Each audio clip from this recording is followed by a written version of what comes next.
Hello Vogue 的朋友，大家好，我是林心如，今天要带大家来看看我的 Life in Looks。好，现在翻开我的时光小屋。啊！我的妈呀！天哪！哇，这是我还有虎牙的时期。那时候我们流行那个夏利豪的手镯手表。哦，天哪，我腿好粗。那时候头发感觉蛮有事的。很想唱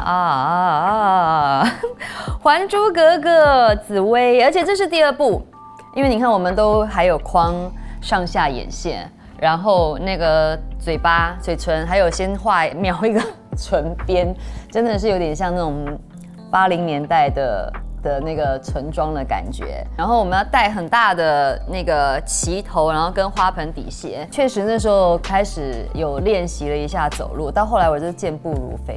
因为我们有时候偷跑出去外面吃东西，然后导演说要开工了，然后大家就跑就穿着旗鞋，然后跑整个御花园。我记得因为《还珠》播了之后，因为造成一股那个格格热，所以就坊间就会有很多照相馆，然后就会出租这种衣服给人家拿来拍照。Oh my god！ 天哪！我记得这应该是水烟馆吧 ，The Bay 新歌孙兴的那个酒吧开幕。以前的孙兴就是走那种比较嬉皮的路线，他就很爱戴一个那个大大的那种飞行员的墨镜，然后穿皮衣啊、靴子啊，然后开着他那个古董的宾士跑车。这个皮衣我还记得是那个 D-Map 买的 ，D-Map 是那个时候很红的一间复合式精品店，我很喜欢逛那种复合式精品店，比如说像 Joe's 之类的，因为你就可以省去逛每一间店铺的时间，然后他们的 buyer 就会把一些最好看的衣服集中在每一个的牌子的柜上那样子。这条裙子是那个 Zmori 的，因为我以前很爱买他的衣服。珍珠啊，是那时候我代言的品牌 D&D， 它就是第一个把珍珠做得很时髦，然后很年轻。我好像20几岁走的就是比较偏日系，但是不是卡哇伊的那种日系啊，就是比较重视质感的东西。这是我们电视剧《地下铁》的记者会，而且这件衣服也是 Zmori 的啊。隔壁的人蛮眼熟的。那20集我们大概拍了将近1个多月，可是我们完全不熟。主要他本来就是比较孤僻、不爱讲话的人。然后我们戏里面有我的姐姐啊、姐夫啊，然后还有其他人，我们都是叽叽喳喳在一个房间里面在聊天、吃零食。然后他经过，我说你要不要来吃零食？他说哦不用。然后就自己到阳台去跟他的助理还有他的司机，然后面对外面的黑夜，不知道在想什么。然后我们就好吧。就后来他给我的解释是，因为我们下一场戏他已经在病床上快要挂的嘛，然后我要在他身上我要哭啊，要很惨，所以他觉得不应该是欢乐的气氛，搞得好像我很不敬业的样子。这是 Gucci 的大秀，对不对？在台湾，我记得好像是给我这个包包去配衣服的，因为那时候是不是主打那个包包？你看他们那时候还是很流行他们那个马衔链的图案。我说我蛮喜欢 Gucci 这个时期的衣服，感觉它是有 disco 风格的那种样子，但是它又比较女人，有时候也可以比较优雅。哦，这是金钟奖。这是我第一次参加金钟奖。这套衣服是那个林丽老师帮我设计的，而且我好像记得我在台上差点跌倒，你记得哈？你看偷偷观察我。我跟姚元浩一起从那个后台走出来的时候，我差点滑一跤，还好我紧紧拉住他，要不然隔天的头条一定是我。这是 Vivienne 结婚。这套衣服是豆藤黄掌理浴巾的，我蛮常买他们的衣服，因为我很喜欢他们的衣服的风格，就他们其实蛮简单的，可是呢穿起来又很舒服。但是我没有看过他们有出过类似这种礼服类的东西，然后那天刚好去看到，我说这件衣服好像可以那个参加婚礼穿，我就自己搭了一个我的腰带，刚刚好都有同色系的包包跟鞋子我记得应该也是这种桃红色。参加婚礼很常被问到说，什么时候该你啊？什么时候结婚呢？但我记得我那时候2014年我好像没有男朋友，一堆单身的人坐在同一桌。不一样又怎样？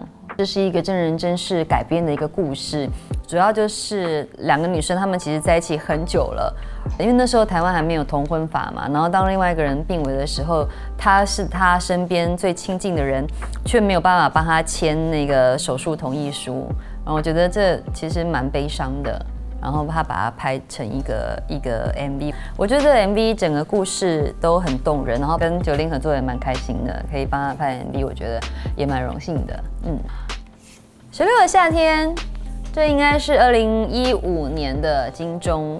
这套衣服是那个 Valentino 特别帮我从国外调过来的一件衣服，因为我很喜欢 Valentino 的设计，它就是走那种很仙的路线，配上小妹的这个皇冠。这个时候已经有 Elsa 了吗？还没，对不对？真的，我不是夸自己哦，因为我其实也没看过，是我女儿在看。因为我女儿之前爱 Elsa， 都会在家里面就穿整套，她也有很多皇冠。芳姐的演唱会，这套衣服是圣罗兰的，我记得我在日本买的，因为那时候很常去日本，然后都在银座那间店。就买到他们老板都出来接待，然后就送香槟啊这一些。我记得跟芳姐唱了2首歌，一首是哎呦喂啊，一首是那个从你心中我才明白。这些日子以来吗？姐也是唱过小巨蛋的呢。这是巴黎高定 Rue Hair 的时装秀。看起来很像透视，但其实它的内里有一层肤色的纱，然后很巧妙的刚好是在胸前的地方是用它的花朵然后来遮住，整件穿起来还蛮可爱蛮优雅的。这是上午迎娶的时候，然后这套衣服是我找我拍戏的造型师他帮我做的一套中式的礼服，但我不要旗袍，我说我要旗袍的元素，但是我要换一种感觉，他就设计了比较 A 字形伞状的这个衣服，还可以有口袋收红包。这是台北归宁宴的时候，刚好也是隔着1-2天。然后这套衣服是那个夏姿王太送我的，衣服上面有蝴蝶呀，还有蝙蝠。你看也是很有旗袍的元素，然后又不是传统旗袍的样子，我很喜欢这一件。你会跟女儿讨论这个造型吗？我们家旁边就是很多婚纱店嘛，有时候他爸带他去上课或干嘛的时候，他看到他说：“爸爸，我想要穿这个。”爸爸说：“没有，不行穿。”爸爸很阻止他穿婚纱这件事情，那不想让他太早结婚。这是跟 Vivian 还有佩岑，我们很像是那种超完美娇妻的那个风格，包括我们的衣服啊、我们的发型啊、妆容都是比较美式复古的这个感觉。而且我记得那时候我应该是怀孕的时候，所以那衣服下摆都比较宽大那样子。这是 Bulgari 的点灯仪式，而且那天超冷。我其实也没有特别跟发型师沟通，那他可能觉得我平常发型弄来弄去就是也就这样蛮一成不变，他就帮我弄了一个大贵宾口的造型。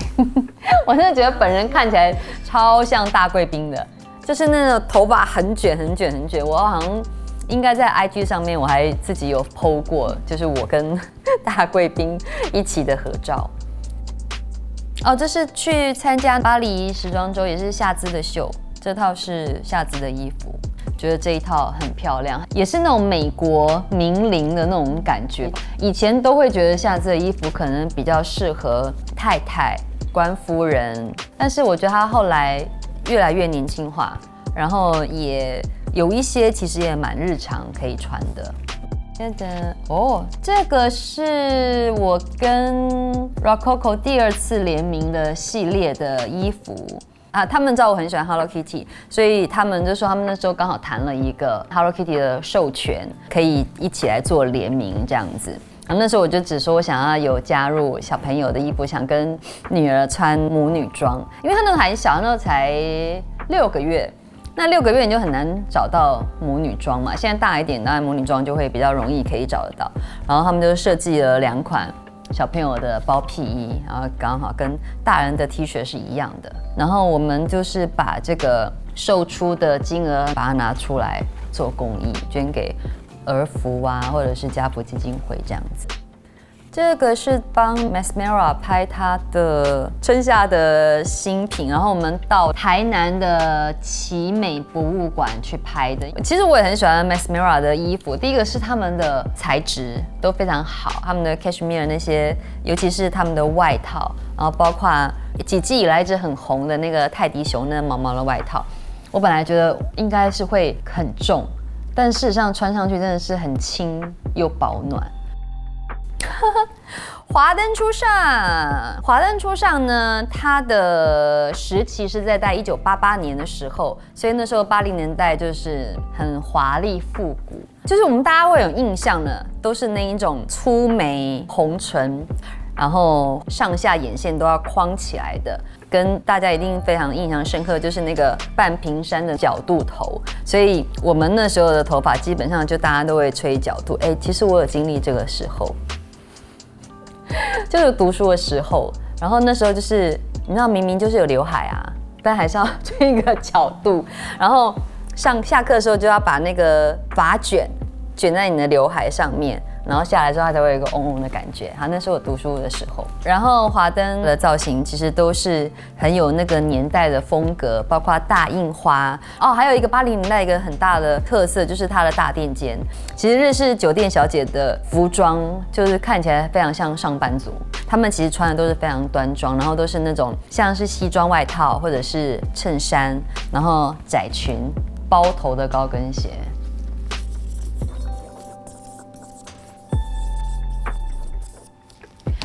谢谢大家今天跟我经历这一场时光之旅，下次见。